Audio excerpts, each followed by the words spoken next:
No Brasil, em algumas... Fiquei tensa com a gata brigando com outro gato ali, ó, pela janela, pelo vidro da janela. Ui!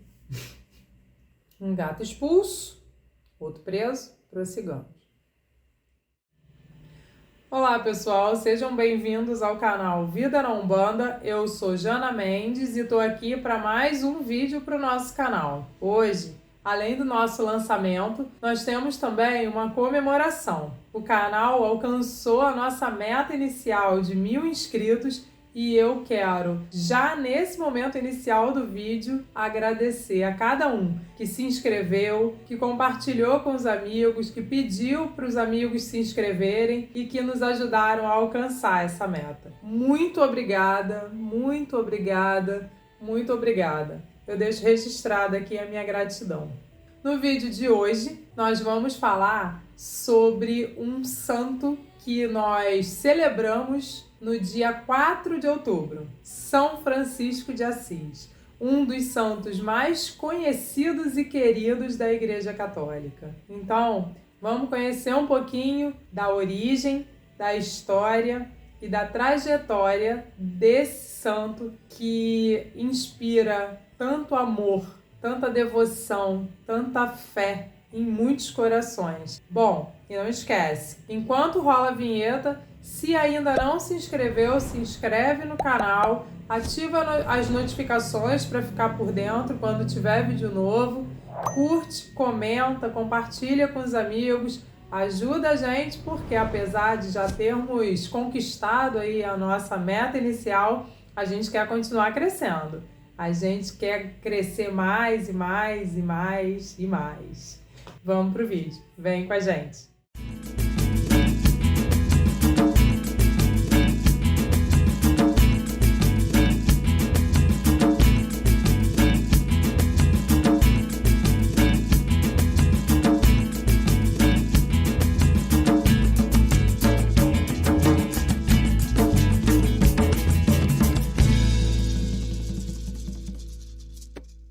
Filho de Pedro e Dona Pica Bernardoni, Francisco nasceu entre 1181 e 1182 na cidade de Assis, na Itália. Foi batizado em Santa Maria Maior com o nome de João, mas seu pai, Pedro, resolveu trocar seu nome quando retornou de uma viagem à França, fazendo então uma homenagem àquela terra. Seu pai era um rico e próspero comerciante. Assim, Francisco tinha sua origem de uma família bem abastada. Segundo a maior parte dos biógrafos que escreveram sobre Francisco, as melhores qualidades e o caráter vieram da mãe. Como todo jovem ambicioso daquela época, Francisco também tinha o anseio de alcançar fortuna, fama e título de nobreza. Para isso, era necessário tornar-se um herói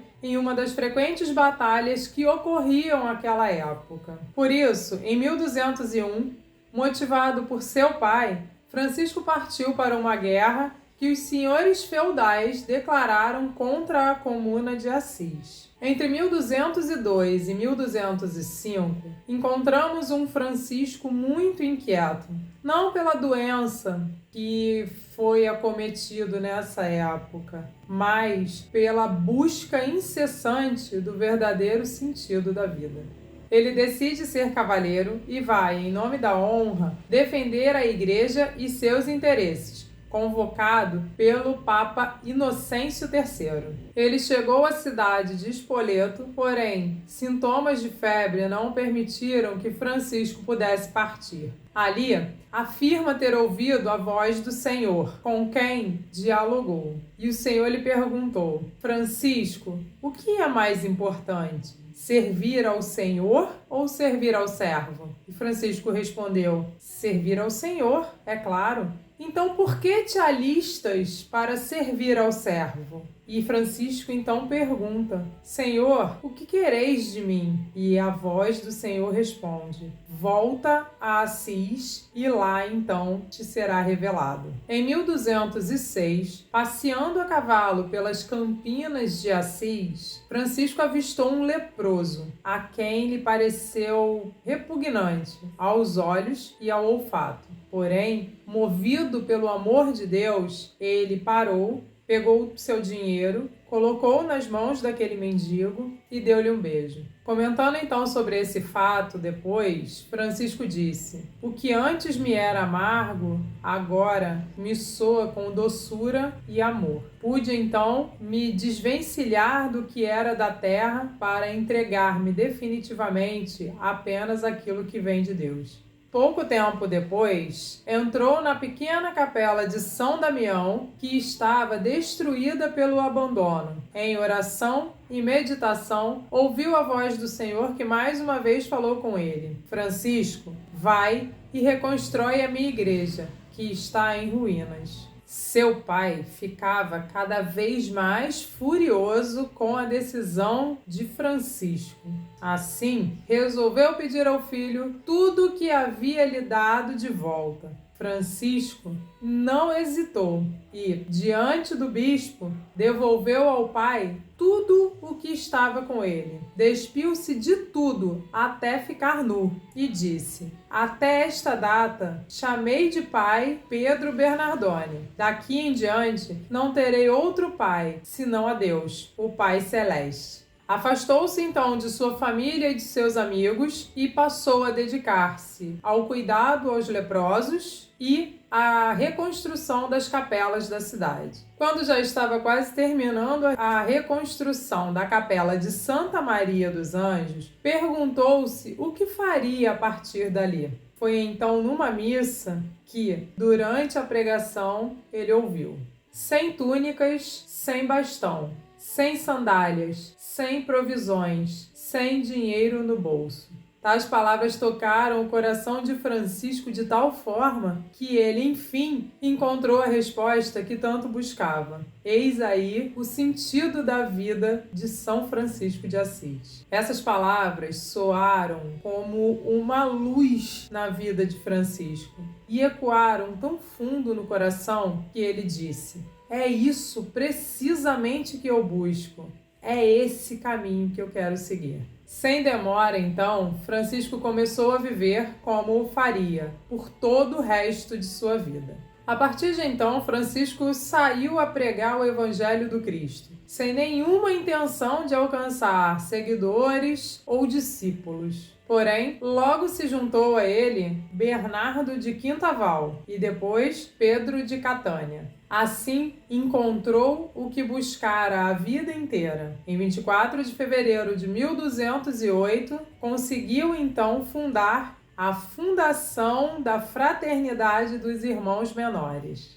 Todos os anos, entre 15 de agosto e 29 de setembro, Francisco entrava numa quaresma de jejum e oração, uma espécie de preparação para a festa de São Miguel Arcanjo. Em 1224, Francisco tem uma visão com um serafim alado e recebe os estigmas, que são representações das feridas corporais similares à de Jesus Cristo quando da sua crucificação no Gólgota.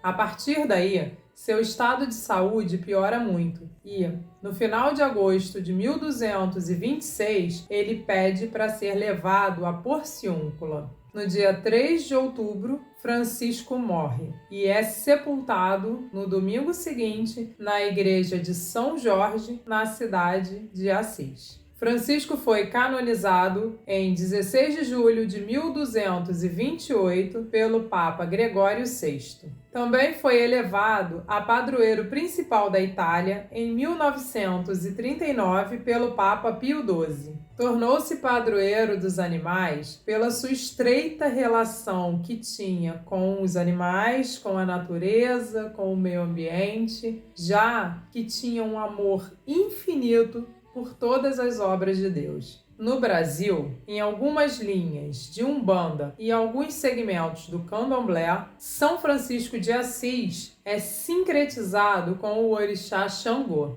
Uma das principais coisas que caracterizam os franciscanos é a forma de se vestirem. Eles utilizam túnicas marrons com capuz, amarrados com cordão amarelo. Ao se tornarem franciscanos, os frades se dispõem a viver uma vida de solidariedade com os pobres. Assim, se dispõem a viver com poucas posses, fazendo voto de pobreza. São Francisco não determinou nenhuma cor em específico para as vestimentas dos franciscanos, seus companheiros. Porém, pediu que fossem vestimentas bastante humildes. Isso porque a missão dos franciscanos é de servir aos pobres. E assim, o ideal é que estejam no mesmo nível que estes. Não ajudaria muito estarem vestindo roupas finas enquanto servissem aos pobres. São Francisco iniciou a sua ordem em 1209. Nessa época, as suas túnicas eram doadas por aldeões, que não eram muito mais ricos do que os frades franciscanos.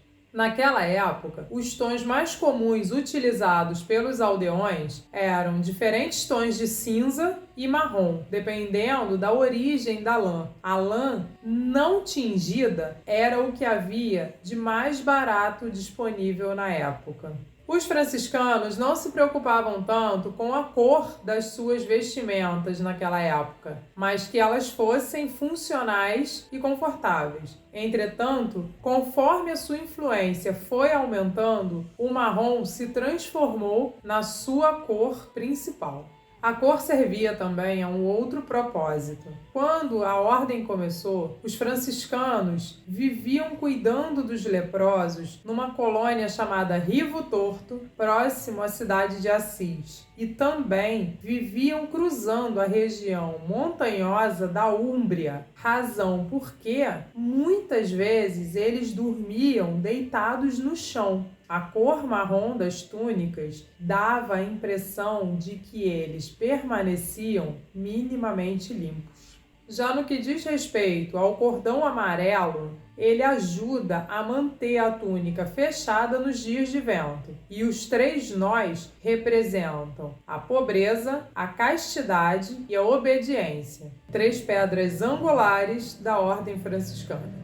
Já o capuz, nas minhas pesquisas eu encontrei 2 funções. Uma era de que, ao vestirem o capuz, os frades franciscanos enfatizavam a coletividade, a missão a que serviam, despindo-se da individualidade, do ego e da vaidade. Outro fator era de que, como os frades franciscanos peregrinavam muito a pé pelas ruas, o capuz auxiliava na proteção contra o sol, a chuva, o vento e o frio. Já partindo para o final desse vídeo, eu queria aqui finalizar com a oração de São Francisco, que além de linda, ela também é uma espécie de regra de ouro para nós, médiuns, para quem escolhe se dedicar ao caminho da espiritualidade. É uma oração que fala muito ao nosso coração e que deve servir mesmo de meditação, de reflexão, de inspiração para a nossa dedicação, para a nossa devoção à espiritualidade. Vamos à prece? Senhor, fazei de mim um instrumento da vossa paz. Onde houver ódio, que eu leve o amor. Onde houver ofensa, que eu leve o perdão. Onde houver discórdia, que eu leve a união. Onde houver dúvida, que eu leve a fé. Onde houver erro, que eu leve a verdade. Onde houver desespero, que eu leve a esperança. Onde houver tristeza, que eu leve a alegria. Onde houver trevas, que eu leve a luz. Ó Mestre, fazei que eu procure mais consolar que ser consolado, compreender que ser compreendido, amar que ser amado, pois é dando que se recebe, é perdoando que se é perdoado, e é morrendo que se vive para a vida eterna. Amém, amém, amém. Graças a Deus. Bom, gente, era isso que eu queria hoje compartilhar com vocês. Eu tô muito feliz que nós conseguimos alcançar a nossa meta inicial de 1.000 inscritos. Muito obrigada mais uma vez. Eu queria dividir essa alegria com vocês de verdade. Hoje que é dia de São Francisco de Assis, partilhar também esse amor franciscano, esse amor puro, esse amor despido de vaidade, de ego, de interesse, que todos nós consigamos acender dentro de nós uma partícula de Francisco, né? Uma fagulha que seja desse amor desprendido e incondicional de Francisco já vai ser o suficiente para nos transformar em seres mais humanos, mais gratos à vida, mais solidários, mais generosos, e é isso que a gente veio fazer aqui nessa vida, né? Se transformar, crescer, evoluir. Que São Francisco de Assis sempre nos inspire, que São Francisco de Assis sempre nos dê uma pontinha, assim, do seu amor, da sua luz, da sua vibração. Que o amor do nosso querido Chico preencha todos os nossos vazios e nos auxilie a encontrar o nosso verdadeiro propósito nessa vida, a nossa verdadeira missão nessa existência terrena. Mais uma vez eu peço, quem ainda não se inscreveu no canal, se inscreve, ativa as notificações, curte os vídeos, comenta, compartilha, interage com a gente, que é muito importante. E segue a gente também nas nossas redes sociais, Instagram e Facebook, Vida na Umbanda RJ. Que São Francisco de Assis sempre nos abençoe, nos proteja e nos inspire. Axé, Saravá, espero vocês nos próximos vídeos. Até mais!